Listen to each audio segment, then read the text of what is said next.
മനസ്സിന് ഇഷ്ടപ്പെട്ട ഒരു കോഴ്സ് പഠിക്കണം. അത് ഇന്ത്യയിലെ ഏറ്റവും മികച്ച സർവകലാശാലയിൽ നിന്ന് തന്നെയാവണം. +2 പരീക്ഷയുടെ തിരക്കുകളൊക്കെ കഴിഞ്ഞ് അതിനുവേണ്ടി പ്രിപ്പയർ ചെയ്ത് മുന്നോട്ട് പോവാം എന്നൊക്കെ വിചാരിച്ചിരിക്കുമ്പോഴാണ് വീട്ടിലും നാട്ടിലും സ്കൂളിലുമൊക്കെ CUET എന്ന് സംസാര വിഷയമായിട്ട് വരുന്നത്. അങ്ങനെ CUETക്ക് അപ്ലൈ ചെയ്യാമെന്ന് വിചാരിച്ച് വെബ്സൈറ്റ് ഒക്കെ തുറന്ന് നോക്കുമ്പോഴാണ് വലിയൊരു പ്രൊസീജിയർ നമ്മുടെ മുമ്പിൽ കാണുന്നത്.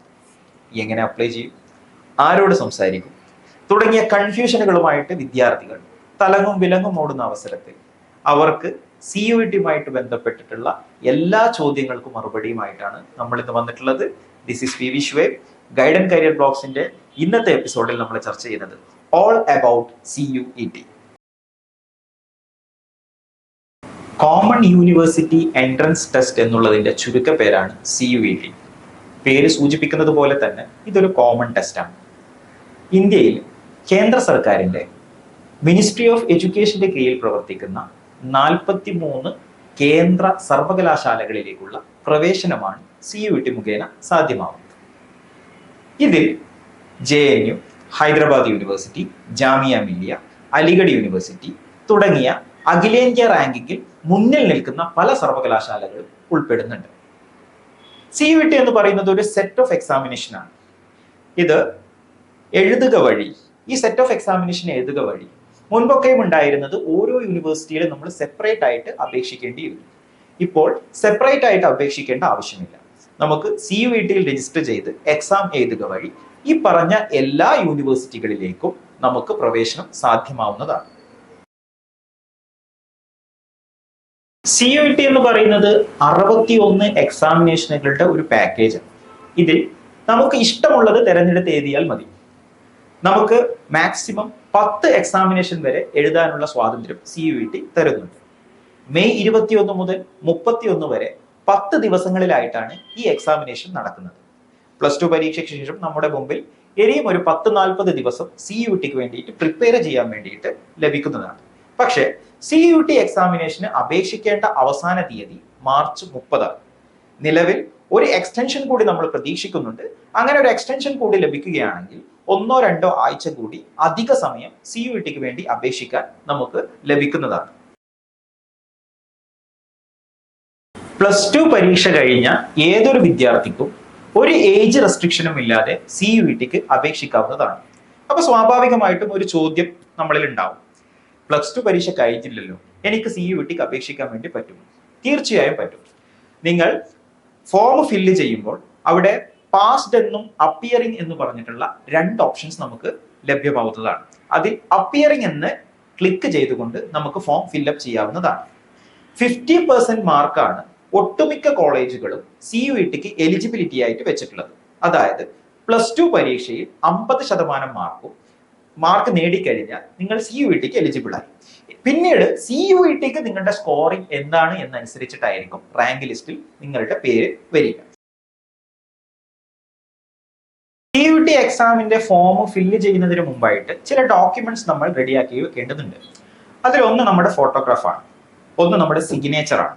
അതോടൊപ്പം ഏതെങ്കിലും കാറ്റഗറി റിസർവേഷനിൽ നമ്മൾ ഉൾപ്പെടുന്നുണ്ടെങ്കിൽ അതിന്റെ സാക്ഷ്യപത്രവും നമ്മൾ ഇതോടുകൂടെ അപ്ലോഡ് ചെയ്യേണ്ടതാണ്.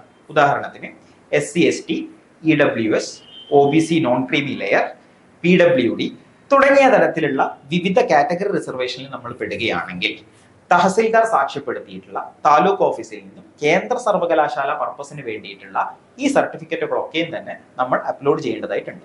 ഇനി അഥവാ സർട്ടിഫിക്കറ്റ് ലഭിക്കുന്നതിന് കാലതാമസം നേരിടുകയാണെങ്കിൽ ഈ ഫോമിന്റെ മുമ്പേ ഒരു ഇൻഫർമേഷൻ ബുള്ളറ്റിൻ ഉണ്ട്.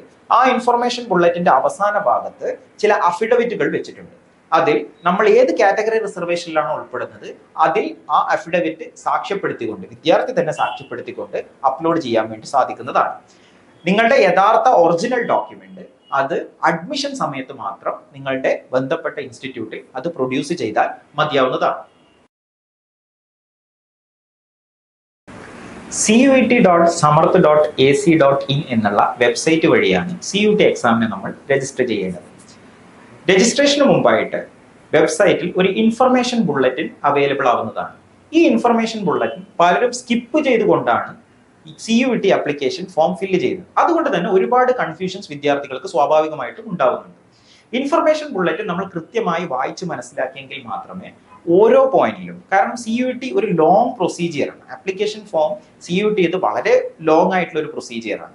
അതുകൊണ്ട് തന്നെ അതിൽ ഓരോ ഘട്ടങ്ങളിലും എന്തൊക്കെ നമുക്ക് കൺഫ്യൂഷൻസ് ഉണ്ടോ അതിന്റെയൊക്കെയും ഉത്തരം ഇൻഫർമേഷൻ ബുള്ളറ്റിൻ വളരെ കൃത്യമായിട്ട് പറഞ്ഞിട്ടുണ്ട്. അതുകൊണ്ട് ഒരിക്കലും തന്നെ ഇൻഫർമേഷൻ ബുള്ളറ്റിൻ സ്കിപ്പ് ആയിക്കൊണ്ട് CUETയുടെ ഫോം ഫില്ല് ചെയ്യാൻ വേണ്ടിയിട്ട് നിൽക്കരുത്.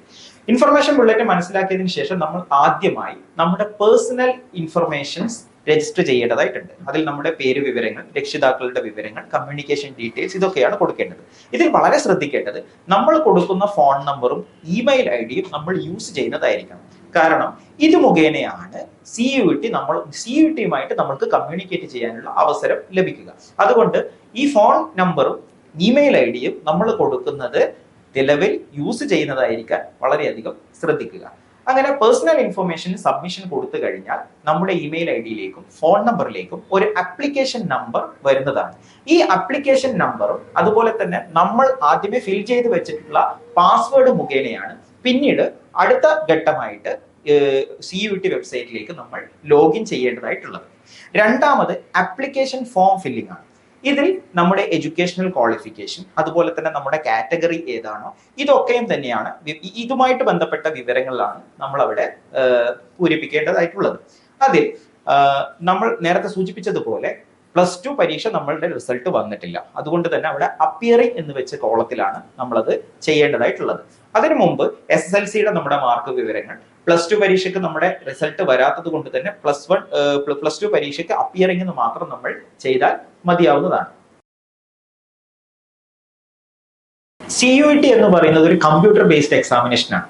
പെന്നും പേപ്പറും ഒന്നും എടുത്തിട്ടുള്ള ഒരു എക്സാമിനേഷൻ അല്ല CUET പ്രൊവൈഡ് ചെയ്യുന്നത്. അതുകൊണ്ട് തന്നെ എക്സാമിനേഷൻ സെന്ററുകൾ വളരെ കുറവാണ്. എന്നാൽ കേരളത്തിലുള്ള എല്ലാ ജില്ലകളിലും CUET എക്സാമിനേഷൻ സെന്ററുകൾ അനുവദിച്ചിട്ടുണ്ട്. നമ്മൾ അടുത്തത് എക്സാമിനേഷൻ സെന്ററുകൾ തിരഞ്ഞെടുക്കാനുള്ള സ്ലോട്ടാണ്. നമുക്ക് 2 ഓപ്ഷൻ അവിടെ അവൈലബിൾ ആണ്. നമ്മൾ ഏത് ഡിസ്ട്രിക്റ്റിലാണോ ബിലോങ് ചെയ്യുന്നത് അത് ഒന്നാമത്തെ ഓപ്ഷൻ ആയിട്ടും തൊട്ടടുത്ത ഡിസ്ട്രിക്ട് രണ്ടാമത്തെ ഓപ്ഷൻ ആയിട്ടും ഇതിൽ വെക്കാവുന്നതാണ്. ക്വസ്റ്റ്യൻ പേപ്പറിന്റെ മീഡിയം എന്ന് പറയുന്നത് നമുക്ക് ഇംഗ്ലീഷിലും അതുപോലെ തന്നെ മറ്റ് 12 ലാംഗ്വേജിലും അവൈലബിൾ ആണ്.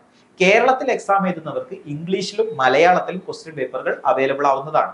നമ്മൾ എക്സാമിനേഷന്റെ ക്വസ്റ്റ്യൻ പേപ്പറിന്റെ മീഡിയം സെലക്ട് ചെയ്യുമ്പോൾ നമുക്ക് ഏത് ഭാഷയിലുള്ള ക്വസ്റ്റ്യൻ പേപ്പർ വേണമെന്ന് തിരഞ്ഞെടുത്തുകൊണ്ട് എക്സാം എഴുതാവുന്നതാണ്. CUETയിൽ ഏറ്റവും ഇമ്പോർട്ടന്റ് ആയിട്ടുള്ളതും ഏറ്റവും കോംപ്ലിക്കേറ്റഡ് ആയിട്ടുള്ളതും കൺഫ്യൂസിംഗ് ആവുന്നുള്ള ഒരു സെക്ഷനാണ് യൂണിവേഴ്സിറ്റി സെലക്ഷനും കോഴ്സ് സെലക്ഷനും എക്സാം സെലക്ഷനും. ഇത് മൂന്നും അറിയണമെങ്കിൽ ആദ്യം CUETയുടെ പാറ്റേൺ നമ്മൾ അറിഞ്ഞിരിക്കേണ്ടതായിട്ടുണ്ട്. ഞാൻ നേരത്തെ സൂചിപ്പിച്ചു 61 എക്സാമിനേഷനാണ് CUETയിൽ ഉള്ളത്. ഇതിനെ 3 ഭാഗങ്ങളായിട്ട് തിരിച്ചിരിക്കുകയാണ്. ഒന്നാമത്തെ ഭാഗം ലാംഗ്വേജ് സെക്ഷനാണ്.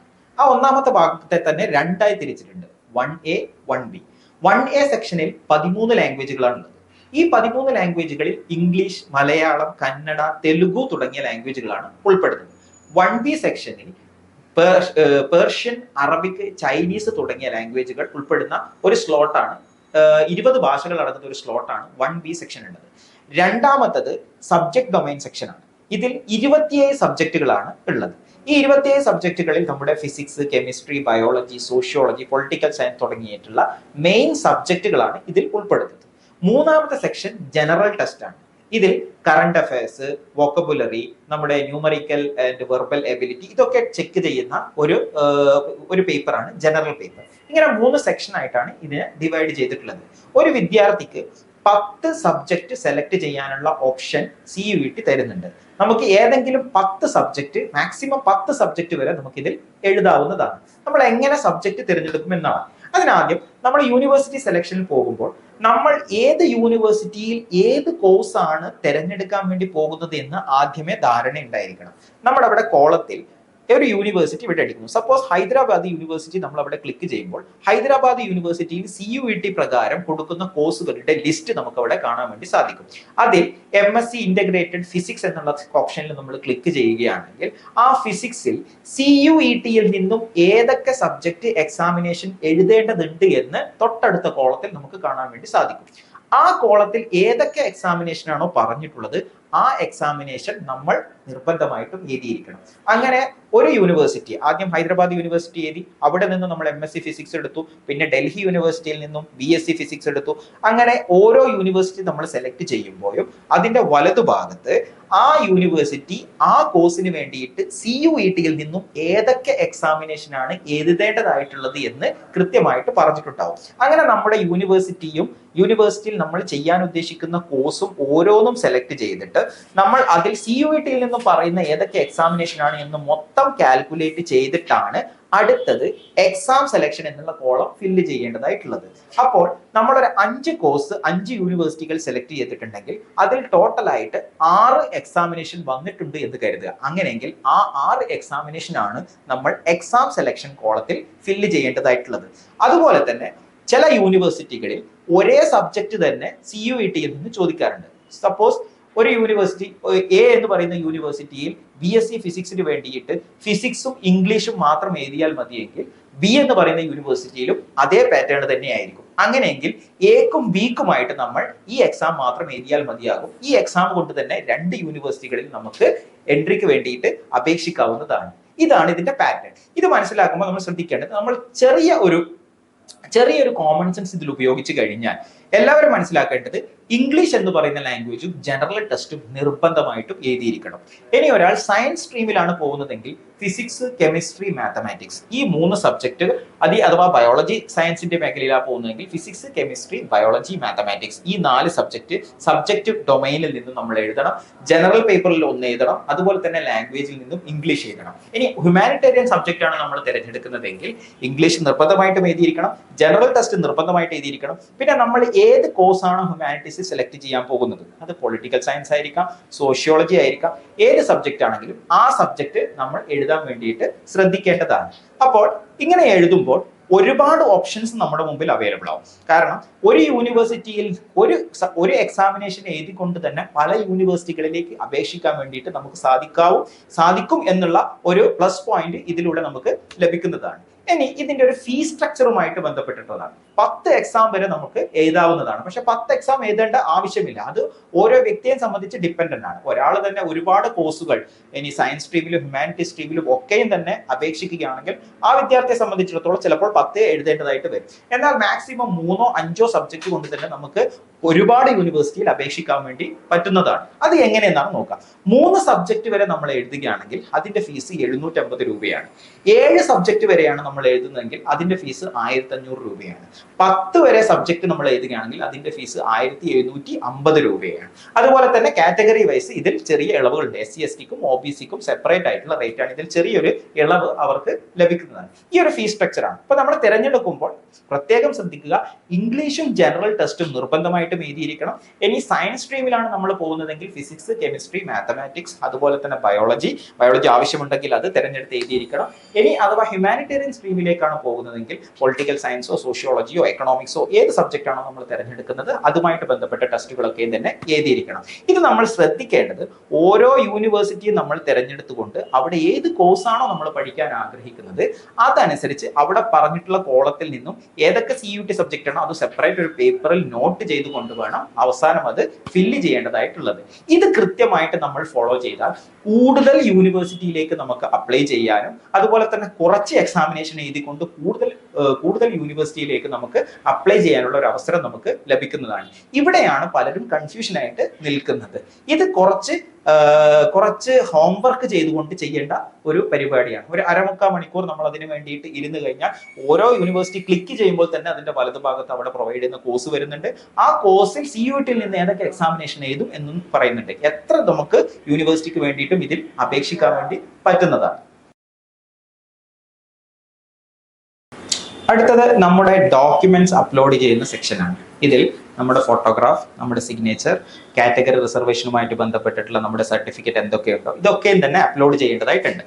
അതിൽ ഒരു പ്രത്യേക റെസൊല്യൂഷൻ CUET പറയുന്നുണ്ട്. അത് അതിന്റെ കോളത്തിന് തൊട്ട് വലതുഭാഗത്തായിട്ട് നമുക്ക് കാണാൻ വേണ്ടി കഴിയും.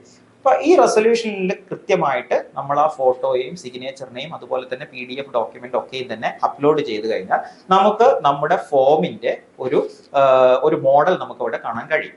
അതിനുശേഷമാണ് ഫീ പേയ്മെന്റ്. ഫീ പേയ്മെന്റിൽ നേരത്തെ പറഞ്ഞത് നമ്മൾ എത്ര എക്സാമിനേഷൻ ആണോ എഴുതുന്നത്, നേരത്തെ പറഞ്ഞ എല്ലാം നമ്മൾ കാൽക്കുലേറ്റ് ചെയ്തിട്ട് അതിലുള്ള എക്സാമിനേഷൻ എത്രയാണോ എന്ന് നോക്കിയിട്ടാണ് നമ്മൾ ഫീ പേ ചെയ്യേണ്ടത്. അപ്പോൾ 3 എക്സാമിനേഷൻ മാത്രമേ നമുക്കുള്ളൂ എങ്കിൽ 750 രൂപ പേ ചെയ്താൽ മതി. 3 മുതൽ 5 വരെയാണെങ്കിൽ അതിൽ 1500 രൂപ പേ ചെയ്യണം. 3 മുതൽ 7 വരെയാണെങ്കിൽ 1500 രൂപ പേ ചെയ്യണം. അതുപോലെ തന്നെ 10 എക്സാം വരെയാണെങ്കിൽ അതിൽ 1750 രൂപ പേ ചെയ്യേണ്ടതായിട്ടുണ്ട്. ഈ ഫീ പേയ്മെന്റ് കൂടി നടക്കുന്നതോടുകൂടി നമുക്കൊരു അക്നോളജ്മെന്റ് സ്ലിപ്പ്, നമ്മുടെ ആപ്ലിക്കേഷൻ ഫോമിന്റെ ഒരു സ്ലിപ്പ് നമുക്ക് ലഭിക്കുന്നതാണ്. അതിനുശേഷം എക്സാമിനേഷന്റെ ഒരാഴ്ച മുമ്പോ മറ്റോ ആയിരിക്കും നമുക്ക് നമ്മുടെ ഹാൾ ടിക്കറ്റ് ലഭിക്കുക. ഈ ഹാൾ ടിക്കറ്റ് മുഖേന ഏത് എക്സാമിനേഷൻ സെന്റർ ആണ് CUET നമുക്ക് അലോട്ട് ചെയ്തത് എന്ന് മനസ്സിലാക്കാൻ വേണ്ടി കഴിയും. ഇതോടുകൂടിയിട്ട് നമ്മുടെ CUETയുടെ ആപ്ലിക്കേഷൻ പ്രോസസ്സ് പൂർത്തിയായി. പ്രിപ്പറേഷൻ വളരെ പ്രധാനപ്പെട്ടതാണ്. പ്ലസ് 2 പരീക്ഷയൊക്കെ കഴിഞ്ഞു. മെയ് 21-നാണ് നമ്മുടെ എക്സാം. അതുപോലെ നമുക്ക് ഒരു 50 ദിവസത്തോളം നമുക്ക് ഗ്യാപ്പ് കിട്ടുന്നുണ്ട്.